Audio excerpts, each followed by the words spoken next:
Le monde traverse des épreuves. Partout, des tensions apparaissent. Les sociétés cherchent leur équilibre et la paix semble fragile. Mais certaines traditions anciennes nous rappellent qu'au cœur de ces défis, la justice et l'équité peuvent être restaurées grâce à la sagesse divine. Qui pourrait incarner ce rôle? Et quel enseignement le grand savant Jabir ibn Hayyan nous offre-t-il pour mieux comprendre ces signes? Aujourd'hui, nous explorons une lettre oubliée, un manuscrit qui nous invite à réfléchir sur notre perception du monde et sur ce que l'avenir pourrait apporter. Préparez-vous, car ce que vous découvrirez mettra en lumière des dimensions profondes de la guidance et de la foi. Avant de commencer ce partage, abonne-toi pour ne manquer aucun rappel et diffuse ces messages autour de toi, car chaque geste bienveillant est une source de bénédiction. Et si possible, écris en commentaire depuis quel pays tu nous suis. Le chaos qui annonce sa venue. Imaginez un monde où la lumière de la justice semble vaciller, où la vérité se perd dans les vents de l'oubli. Selon les hadiths authentiques du prophète Mohammed, paix et bénédiction sur lui, l'apparition d'un guide juste ne sera pas un événement isolé, ni un miracle détaché du temps. Elle surviendra dans un contexte particulier, celui de difficultés, de désordre et de divisions qui touchent profondément les sociétés. Les textes sacrés rappellent « La terre sera remplie d'injustice et de confusion, et les peuples s'éloigneront de la vérité.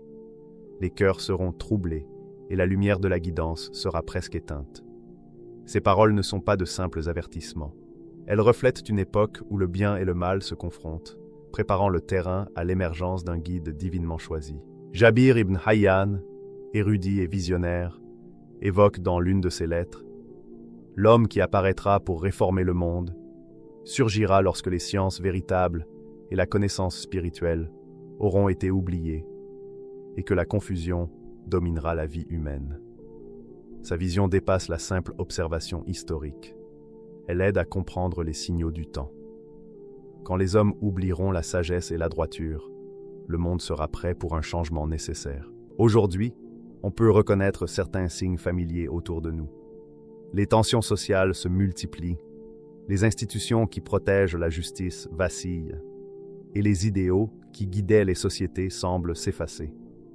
Les hommes poursuivent parfois la richesse et le pouvoir au détriment de l'éthique et de la vérité.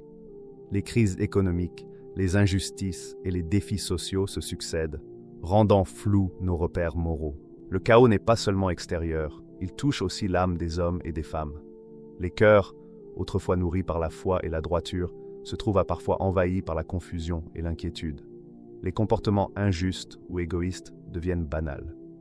Jabir ibn Hayyan évoque un monde où les hommes seront égarés par l'ignorance et séduits par le matérialisme, où la lumière intérieure de la conscience humaine faiblit. Pourquoi cette période de chaos est-elle mentionnée dans les textes prophétiques? Parce qu'elle symbolise une purification.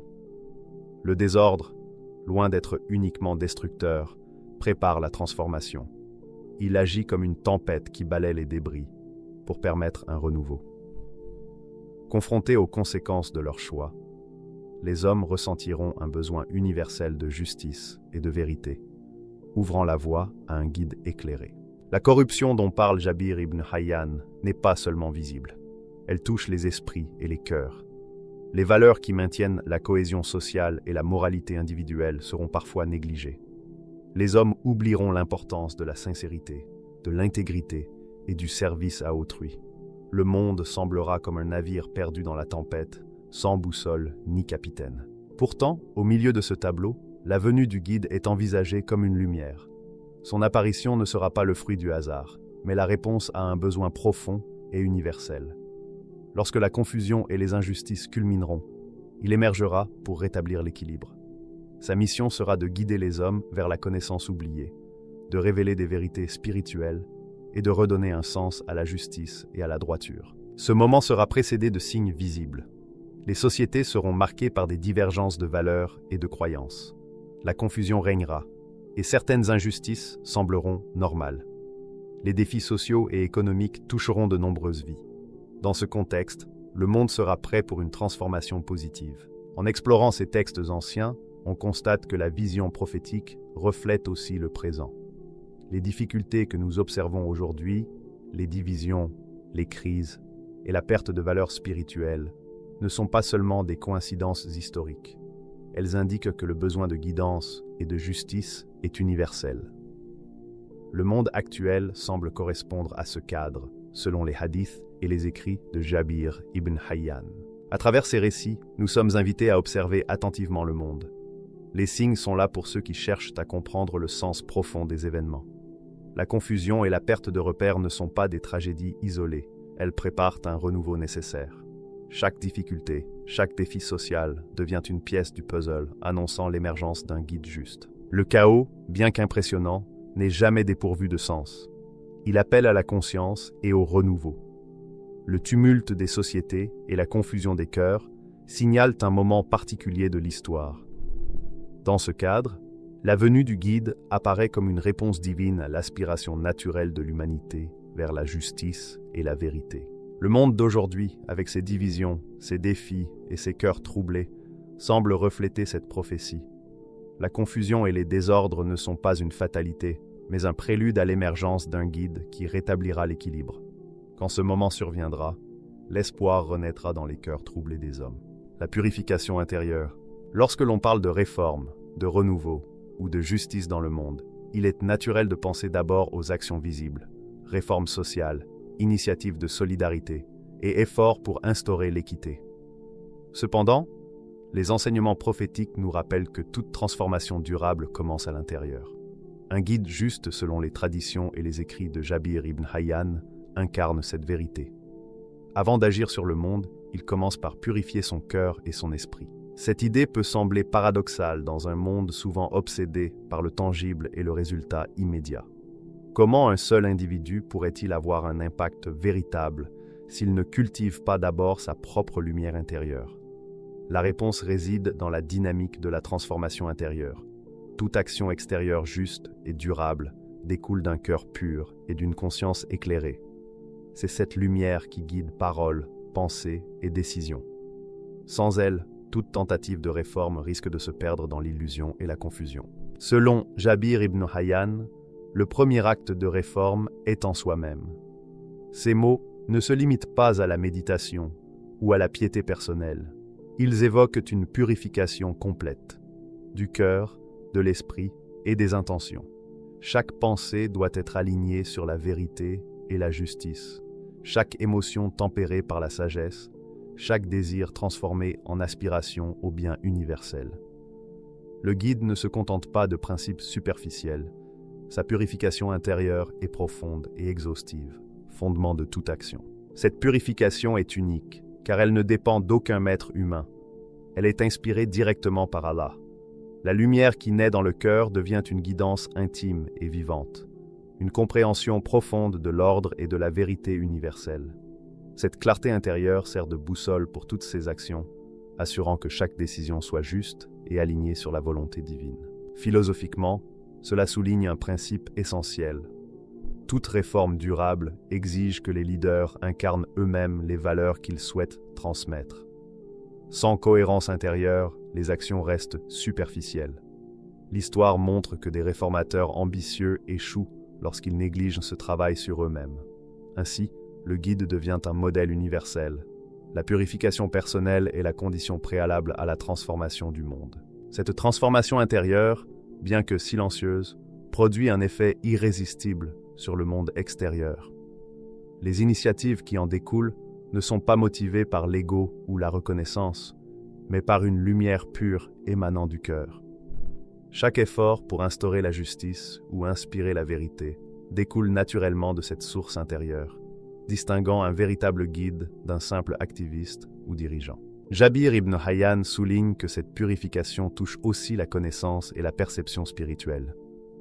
Le guide, en purifiant son cœur, développe une compréhension aiguë du bien, du juste et de la vérité, lui permettant de naviguer dans un monde complexe sans se laisser influencer par les tendances confuses ou les pressions sociales. Cette purification implique discipline et constance. Elle n'est pas passagère mais continue. Le guide veille à ce que sa lumière intérieure reste intacte face aux défis, aux tentations et aux épreuves. Cette persévérance assure que ses actions demeurent justes, même lorsque le monde extérieur semble troublé. On peut comparer cette approche à un arbre. Les racines représentent la purification intérieure, les branches et les fruits, les actions visibles. Sans racines profondes, l'arbre ne survit pas aux tempêtes. De même, sans purification intérieure, toute réforme extérieure reste fragile. Le guide, en cultivant ses racines, garantit que ses actions auront un impact durable et authentique. Cette purification a une dimension universelle. Elle inspire et guide d'autres âmes vers la justice et la vérité. La transformation personnelle devient un levier pour un changement collectif. Le guide, en purifiant son cœur, crée un exemple à suivre, un idéal de cohérence entre pensée, parole et action. Enfin, cette lumière intérieure n'est pas un instrument de pouvoir personnel. Elle éclaire le chemin de l'humanité et oriente toute action vers le bien commun. Ainsi, la réforme repose sur la relation directe avec le divin et non sur l'ego ou la vanité. En somme, la purification intérieure est le socle de toute réforme. Elle garantit que les actions seront justes, équilibrées et alignées sur la volonté divine. Avant d'intervenir dans le monde, le guide s'engage dans le chemin intérieur le plus exigeant. Conquérir son cœur, clarifier son esprit. C'est de cette purification que naissent toutes ses actions, et elle assure la cohérence et la légitimité de sa mission. La transformation du monde commence donc par un éveil intérieur profond. La réorganisation des sciences et connaissances oubliées. Imaginez un monde plongé dans l'obscurité. Non pas l'obscurité de la nuit, mais celle de l'ignorance et de l'oubli. Les hommes errent dans un labyrinthe où les vérités essentielles sont perdues, voilées par des siècles de confusion, de distraction et de manque d'attention pour la sagesse. Les sciences qui relient l'homme au divin, qui éclairent les principes de justice et les lois de l'âme, ont été mises de côté. Dans ce contexte, l'arrivée d'un guide juste ne commence pas par la confrontation avec des individus ou des institutions. Sa première mission est subtile et profonde. Il réorganise la connaissance, faisant renaître la lumière de ce que l'humanité avait oublié. Selon Jabir ibn Hayyan, ce processus dépasse la simple restitution de savoirs anciens. Il s'agit d'une révélation vivante et dynamique. Les sciences spirituelles oubliées ne sont pas simplement exposées. Elles sont clarifiées, expliquées et mises en lumière pour que chacun puisse percevoir leur vérité. Comme un ancien manuscrit couvert de symboles effacés par le temps, le guide ne se limite pas à présenter les mots. Il révèle le sens caché de chaque symbole, la logique de chaque idée et la lumière qui anime chaque concept. Il rend ce qui était perdu compréhensible et vivant. Dans ce processus, le guide devient savant, enseignant et alchimiste spirituel. Comme l'alchimiste transforme le plomb en or, il transforme l'ignorance en connaissance, l'obscurité en lumière. Chaque vérité clarifiée devient un outil pour la justice et un moyen de comprendre le monde et l'âme humaine. La réorganisation des sciences n'est pas une fin en soi. Elle constitue le fondement de toute action juste et éclairée, le socle de sa légitimité en tant que guide. On le voit dans un lieu silencieux, entouré de manuscrits anciens et d'objets symboliques, absorbé dans un dialogue intérieur avec le divin. Chaque idée, oubliée qu'il touche, retrouve sa clarté. Chaque connaissance ancienne devient une lumière qui éclaire les esprits autour de lui. Les concepts abstraits ou éloignés deviennent compréhensibles et applicables. Et à mesure que cette lumière se propage, elle touche ceux qui sont prêts à l'accueillir, leur permettant de percevoir les vérités qu'ils avaient oubliées et de retrouver une cohérence intérieure.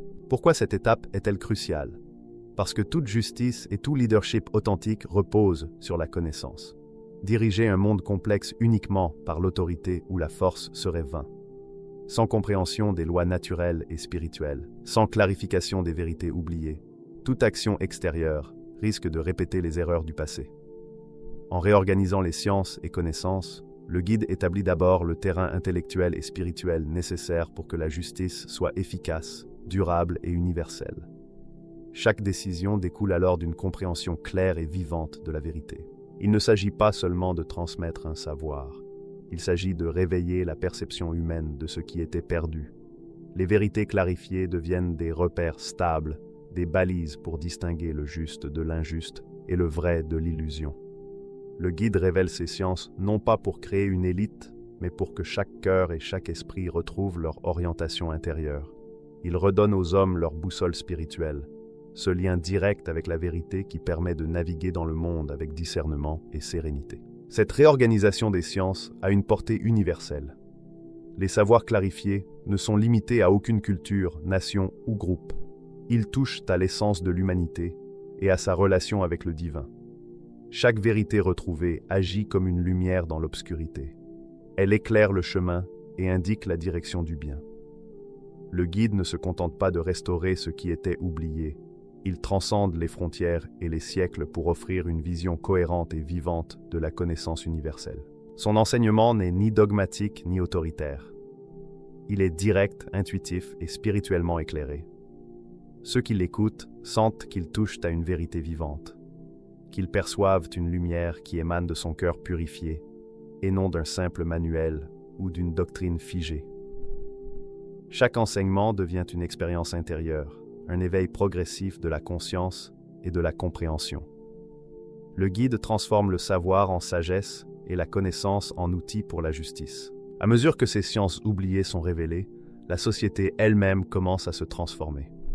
Les hommes et les femmes éclairés par cette lumière voient leur comportement évoluer. Les injustices deviennent plus visibles, les décisions plus réfléchies, et les valeurs spirituelles réapparaissent progressivement dans la vie collective. La lumière des vérités clarifiées devient un moteur de transformation collective, préparant l'humanité à accueillir et suivre un leadership juste et éclairé. Enfin, cette réorganisation précède toujours toute intervention dans le monde matériel. La réforme ne commence pas par renverser ou punir, mais par illuminer l'esprit et le cœur. La justice extérieure et la réforme sociale ne peuvent se construire que sur cette base solide et intérieure. Jabir ibn Hayyan souligne que cette étape est fondamentale. Elle garantit que toute action future sera juste, éclairée et durable. En résumé, la réorganisation des sciences et connaissances oubliées est un processus intellectuel, spirituel et visionnaire. Il révèle la lumière dans l'ignorance, clarifie les vérités perdues et prépare l'humanité à recevoir un leadership basé sur la justice, la sagesse et la vérité. Chaque action extérieure découle de cette compréhension profonde, assurant que la lumière de la connaissance et de la justice éclaire durablement le monde. La purification par l'épée. Alors que le guide illumine les cœurs et réorganise les sciences oubliées, certaines situations demeurent extrêmement difficiles. Certaines âmes ou comportements sont si profondément éloignés de la vérité qu'aucune parole ni enseignement ne peut les toucher. Elles ont choisi le désordre et l'injustice et se sont élevées contre la lumière. Pour ces cas extrêmes, la réforme intérieure et la guidance spirituelle ne suffisent plus. Une action ferme et décisive devient nécessaire. C'est ce que Jabir ibn Hayyan désigne symboliquement comme la purification par l'épée. Le terme « épée » ne doit pas être compris littéralement. Il représente la force et la détermination nécessaires pour rétablir la justice là où la persuasion et la sagesse échouent. Imaginez une société où l'injustice règne depuis longtemps. Les lois sont bafouées et la corruption a affecté toutes les structures. Dans ce contexte, la seule lumière de la connaissance, aussi éclatante soit-elle, ne suffit pas à restaurer l'équilibre. La rigueur et la détermination deviennent indispensables. L'épée du guide est la manifestation symbolique de la justice et de la vérité appliquée dans le monde matériel. Jabir ibn Hayyan précise que cette action n'est ni arbitraire, ni motivée par l'ego. Elle est strictement guidée par la justice et la droiture. Chaque décision est mesurée, proportionnée et nécessaire pour rétablir l'équilibre. L'épée symbolise l'ordre et la clarté. Elle ne traduit ni vengeance ni domination personnelle, mais l'application concrète de la justice universelle. L'image est puissante. Un monde troublé, confronté à une force de justice qui ne connaît ni partialité ni faiblesse. Cette épée tranche symboliquement les chaînes de l'injustice, met fin aux abus et redonne aux hommes la possibilité de vivre selon la vérité. Ceux qui persistaient dans leurs choix erronés se voient confrontés à la conséquence naturelle de leurs actes, au-delà des préférences humaines. Cette approche diffère des réformes humaines traditionnelles. Là où des dirigeants hésitent ou compromettent la justice pour maintenir le pouvoir, le guide agit avec rigueur et cohérence. Sa fermeté est proportionnée aux déséquilibres existants et seule la justice divine guide ses actions. Jabir ibn Hayyan insiste. il agira avec rigueur pour rétablir l'ordre là où la connaissance et la persuasion échouent. Symboliquement, cette étape complète les précédentes. Après la purification intérieure et la réorganisation des sciences, vient la phase où la lumière doit se manifester dans le monde concret. Les principes de vérité et d'équité s'appliquent aux structures sociales et aux comportements humains. L'action est mesurée, réfléchie et proportionnée, et vise à restaurer l'équilibre plutôt qu'à punir. La dimension dramatique de ce processus reflète l'ampleur du changement nécessaire. Les sociétés subissent un bouleversement, non pas pour imposer la violence, mais pour corriger des désordres profondément enracinés. Comme un médecin qui élimine une infection pour sauver l'organisme, le guide intervient là où les erreurs et injustices sont les plus profondes. Chaque mesure est proportionnée, guidée par la lumière de la connaissance et la purification intérieure qui l'ont précédée. Cette purification symbolique s'applique universellement. L'injustice n'étant jamais isolée, les mesures doivent restaurer l'équilibre dans toutes les sphères de la société. La rigueur du guide garantit que la justice est appliquée de manière cohérente et équitable, rétablissant la paix et l'harmonie dans la collectivité. En résumé, la purification symbolique complète le cycle de la réforme. Après avoir purifié son cœur, éclairé l'esprit des hommes et réorganisé les connaissances oubliées, le guide intervient dans le monde concret avec fermeté et détermination. La justice devient visible et tangible, traduisant la lumière intérieure et la connaissance en actes concrets qui rétablissent l'équilibre et la vérité dans la société. Les signes et la manifestation universelle. Après la purification intérieure, la réorganisation des connaissances et la restauration symbolique de la justice, la mission du guide nous conduit vers une perspective cosmique et universelle. Jabir ibn Hayyan évoque un détail fascinant. L'apparition du guide sera précédée par un signe particulier, le signe de l'arc, lié aux conjonctions célestes. Ce signe, mystérieux et symbolique, nous invite à considérer non seulement l'échelle terrestre, mais aussi celle du cosmos, comme partie intégrante de l'histoire humaine. Imaginez la voûte céleste, les étoiles et les planètes alignées dans une configuration particulière, comme un code universel signalant le moment où l'humanité est prête pour un changement profond. Ce signe de l'arc n'est pas une simple curiosité astronomique, mais une manifestation de la synchronisation entre le monde matériel et le monde spirituel. Il symbolise l'harmonie entre le ciel et la terre, et la correspondance entre la destinée humaine et la guidance divine. La venue du guide s'inscrit ainsi dans un ordre cosmique précis, attendu depuis des générations. Sa mission n'est pas limitée à une communauté ou une culture particulière. Chaque action qu'il entreprend, chaque vérité qu'il rétablit, dépasse les frontières et les croyances. Ce n'est pas seulement certaines personnes qui bénéficient de sa lumière, mais l'ensemble de l'humanité. Les divisions et les déséquilibres de toutes sortes trouvent une réponse dans sa guidance. La portée de sa mission est universelle. Elle cherche à restaurer l'équilibre et l'harmonie dans toutes les sociétés et dans toutes les dimensions de l'existence humaine. Les événements actuels, tensions, crises sociales et économiques, désaccords profonds, peuvent être vus comme des signes préparatoires à sa venue. Chaque difficulté ou perturbation fonctionne comme un signal que l'humanité traverse une période où le changement devient nécessaire. Ces événements ne sont pas de simples coïncidences. Ils tracent un chemin, un réseau de repères invisibles préparant l'humanité à recevoir un guide capable de restaurer l'équilibre. Imaginez ces crises comme des éclats de lumière intermittents dans l'obscurité. Elles sont parfois douloureuses et perturbantes, mais elles servent un but: éveiller les consciences, révéler des vérités oubliées, et préparer le cœur humain à accueillir la guidance. Le guide, apparaissant au moment précis et sous le signe cosmique, devient le point focal autour duquel la lumière de la justice et de la vérité se concentre. Sa venue n'est pas un hasard, mais le résultat d'une orchestration divine reliant le terrestre au céleste, l'humain au divin. Son action est universelle et intemporelle. Les principes de justice et de vérité qu'il incarne dépassent toute époque, culture ou frontière. La lumière de sa guidance ne se limite pas à ceux qui reconnaissent sa présence.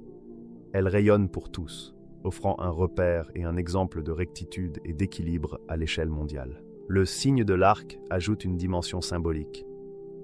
L'arc évoque la tension et la précision, la suspension entre le chaos et la justice, et le moment exact où l'humanité est prête à recevoir sa guidance. Ce signe cosmique devient un rappel que les événements terrestres et les mouvements célestes convergent pour permettre l'émergence d'un guide capable de restaurer l'ordre universel. Ainsi, la manifestation du guide devient un point de convergence. La lumière de sa connaissance, la force de sa justice et l'ampleur de sa réforme coïncident avec un alignement cosmique. Ces actions, purification intérieure, réorganisation des sciences, intervention pour restaurer l'équilibre, atteignent leur plénitude et préparent l'humanité à recevoir un leadership fondé sur la justice, la sagesse et la lumière spirituelle. Chaque difficulté, chaque désaccord et chaque injustice, vue à travers cette perspective prophétique, devient une préparation. L'humanité, dans sa confusion et ses épreuves, est prête à reconnaître la lumière lorsqu'elle apparaîtra et à suivre la guidance qui restaurera l'équilibre universel. En résumé, le dernier point de cette prophétie révèle une dimension universelle et cosmique.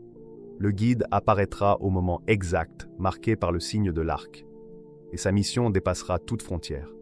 Il restaurera la justice, harmonisera les affaires humaines avec l'ordre divin, et sa lumière sera une source d'inspiration et de guidance pour l'humanité entière. Chaque tension ou crise dans le monde aujourd'hui peut être perçue comme un signal que l'heure de cette manifestation approche et que la lumière de la justice universelle est sur le point de se lever pour tous. Le Mahdi ne viendra pas pour un groupe particulier.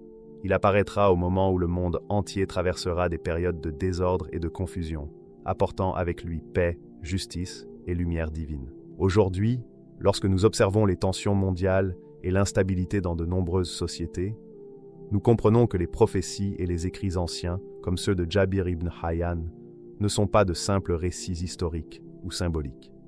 Ils constituent des avertissements et des guides destinés à éveiller les consciences et à nous rappeler l'importance de préparer nos cœurs et nos esprits. La véritable question est, sommes-nous prêts à accueillir cette lumière et à faire de notre intérieur un lieu de vérité, de justice et de bienveillance? Que la paix, la miséricorde et la sagesse d'Allah nous éclairent, nous inspirent et nous rapprochent de la vérité, afin que nous soyons prêts à suivre le chemin de la justice universelle lorsqu'il sera temps.